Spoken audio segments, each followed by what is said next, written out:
Պարոն Սյունյանց, Դուք բանարել եք պահանջ ձևակերպել եք ԿՀ-ի, որն այդ պահանջը։ Մեր իրավաբանները բնականաբար ձևակերպել են պահանջը։ Ես իրավաբանական թիմի անդամ չեմ, բայց տեղեկացված եմ Ինչ իրենցից։ պահանջ է, որ վերաքվեարկություն անցկացվի։ Իհարկե, այս փուլում կա։ Բայց ուսումնասիրությունները շարունակվում են, մենք չենք բացառում ամբողջ արդյունքները բողոքարկելու հնարավորությունը դատական մարմիններում վիճարկելու եւ այլն։ Պարոն Սյունյանց, իսկ ասում եք ընդդիմադիր դաշտի հետ հիմա քննարկումներ են ընթանում, ինչ է ակնկալում, ինչ է ակնկալում Բարգավաճ Հայաստան այս պահին ընդդիմադիր այն ուժերից, որոնք անցել են խորհրդարան իրավունքի պաշտպանության հարցում մենք պետք է կոնսոլիդացված լինենք, դա ենք ակնկալում։ Այսինքն միանան ձեզ այս ցույցերի եւ ակցիաների ժամանակ։ Չի միանան ֆիզիկապես հենց այստեղ, երեք արդեն մեր գործընկերները իջի համար շնորհակալ ենք, շատ համարժեք արձագանքել են, թե Նարեկ Կարապետյանը, թե Իշխան Սաղաթելյանը, թե Արման Թաթոյանը, այլ արձագանքներ էլ կան, գուցե չհիշեմ, բայց երեք գիշեր արդեն շատ adekvat արձագանքել են ստեղծված իրավիճակին։ Ընդդիմադիր չասեմ ընդդիմադիր դաշտում, բայց կան տարբեր շրջանակներ, որոնք ամեն դեպքում կասկածներ են հնչեցնում, որ այ նույնիսկ խորհրդարան անցնելու պարագայում Բարգավաճ Հայաստանը կարող էր իշխանության հետ ինչ-որ համագործակցության կամ կուլիսային պայմանավորվածությունների գալ դուք, որ քանի որ ցուցակում եք իրանց գլուխը պատին են տալիս, մենք որևէ բացառում ենք, ես որպես պաշտոնական խոսնակներից մեկը թիմի օֆիցիալ բացառում եմ որևէ կոմպրոմիս եւ համագործակցություն ԿՊ-ի եւ Նիկոլ Փաշինյանի հետ։ Նիկոլ Փաշինյանի հետ մենք մի խոսակցություն կարող ենք ունենալ երբևէ, դա նրա հեռացման պայմաններն են։ Դա Բարգավաճի տեսակետն է, որ նրա հետ միակողակցությունը կարող է լինել այդ օրակարգում։ Նրա հեռացումը կարող է լինել, բացառում ենք որևէ համագործակցություն քաղաքացիական պայմանագրի եւ Նիկոլ Փաշինյանի հետ։ Պարոն Սյունյանց, կներեք, Գագիկ Ծառուկյանը մասնակցելու է այստեղ տեղ ունեցող ակցիային, թե ոչ։ Չէ, այս պայն ոչ։ Ինչով պայմանավորված։ Դե երբ որ հարմար կլինի ինքն է կմասնակցի։ Բայց չեք կարծում, որ ձեր ընտրողների նկատմամբ անարգանք է, երբ դուք Բացարձակապես։ Ինչ կա։ Պարոն Սյունյանց, Մեր թիմը բազմաշերտ է, ամեն մարդ զբաղվում է։ Պարոն Սյունյանց, իսկ եթե ամեն դեպքում այդ ընտրական շեմի հաղթահարման հարցը Բարգավաճ Հայաստանը լուծի, Գագիկ Ծառուկյանը մանդատը կվերցնի, այսինքն հարց եք տալի, որը ժամանակավրեպ է, որովհետև երբ որ կվերցնենք մեր մանդատների թվով կհայտարարենք խորհրդարանում մեր թիմը ոնց է ներկայացված լինելու։ Պարոն Սյունյանց, ինչ իրավական հիմքերով ԿՀ-ն կարող է անվավեր ճանաչել այս հոդվածով, ընտրական օրենսգրքի 101 հոդվածով, որը ասում է, որ եթե որոշ տեղամասերի արդյունքների անվավեր ճանաչել ընդհանուր պատկերի վրա ազդեցություն ունի, 101-րդ հոդվածը պահանջում անցկացնել կրկնակի քվեարկություններ, որտեղ այդ պիսով խաթարվում է ընտրական ամբողջ պատկերը։ Մի ճշտում, հա, պարոն Սյունյանց, այն որ այդ երկու տեղամասերում անվավեր է ճանաչվել արդյունքները, դրա հետ խնդիր չունեք, բայց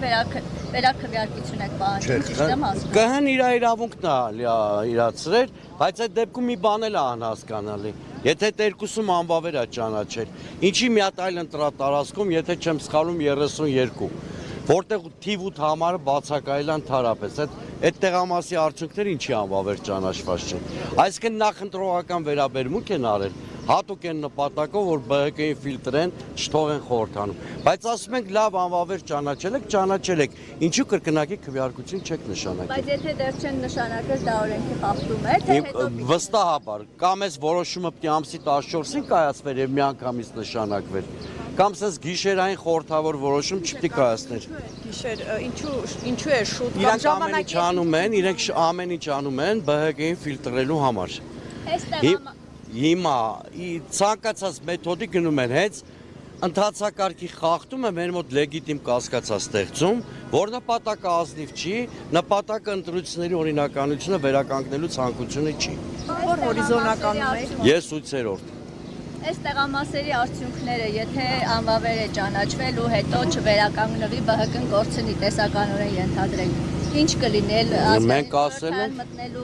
Մենք ասել ենք, որ քաղաքական, իրավական ամբողջ գործիքակազմ օգտագործելու ենք մեր ընտրողի ցանկացած քվե պաշտպանելու համար եւ երկրորդը, որպեսզի ընտրությունների ընդհանուր օրինականությունը վերականգնենք։ Մտնել չմտնելու հետ օրինակ մենք չենք կապել մեր այն հայտարարությունը, որ քննարկում ենք նաև դատական կարգով ընտրությունների արդյունքները վիճարկելու հնարավորությունը։ Բայց անկախ դրանից, եթե այս ձայները ԲՀԿ-ն կորցնում է նաև այս պահի դրությամբ։ Այո, այս պահի դրությամբ, եթե այս ձայները գրպանում են եւ կրկնակի քվեարկություն չեն նշանակում, ձեր ասած սցենարը կա։ Պարոն Սուրենյանց, իշխանության այս գործելավոճ ինչով է պայմանավորված։ Վախերով։ Ասեմ, ինքը խնդիր ունի Նիկոլ Փաշինյանը 3-5-րդ գոնե ապահովել խորհրդարանում, որպեսզի սահմանադրական օրենքներ կարողանան միայն իրենց ֆրակցիայով ընդունեն, որպեսզի սահմանադրական պաշտոններում միայն իրենց ֆրակցիայով նշանակումներ անեն։ Քանի որ ԲՀԿ-ի մուտքը խորհրդարան կոնֆիգուրացիան փոխում է եւ իրենք զրկվում են նույնիսկ 3-5-րդից, որոշել են դիմել ցանկացած մեթոդի իրենց կոմֆորտ այսպես կոչված կարգավիճակը ապահովելու համար։ Հետո մի մոռացեք, մենք հո կատակ չենք անում, որ ընտրարշավի ժամանակ ասում ենք Նիկոլ Փաշինյանը լիքը արտաքին պարտավորություններ ունի ստանձնած, այդ թվում Ալիևի առաջ։ Հիմա եկել է այդ գինը վճարելու ժամանակը։ Իսկ իր ներկայությունը խորհրդարանում, եթե ԲՀԿ-ն էլ է հայտնվում խորհրդարանում, հուշում է, որ ինքը խիստ խոցելի լեգիտիմություն ունի։ Այդ խոցելի լեգիտիմությամբ այդ արտաքին պարտավորությունները կատարել չի կարող։ Կոպիտ ասած, ԲՀԿ-ի ներկայությունը խորհրդարանում խաթարում է Նիկոլ Փաշինյանի Ալիևի երջանիկ վասալ լինելու կարգավիճակը։ Պարոն Սուրենյանց, իսկ ԿՊ-ն մտավախություն չունի հետագա զարգացումներից։ Թող ունենա։ Ես ասում եմ հետևյալը, որ եթե այս բեսպրիձելը շարունակվի, քիչ առաջ ասուլիսում եմ ասել, աստիճանաբար այս հավաքը ձնագնդի պես մեծանալու է,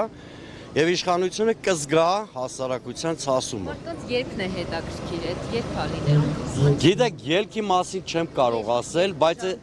հասկացա, այս իշխանության ճգնաժամ այս ընտրություններով չի հաղթարվել, այս պայից հաշվեք, որ իրենց հեռացման հետ հաշվարկը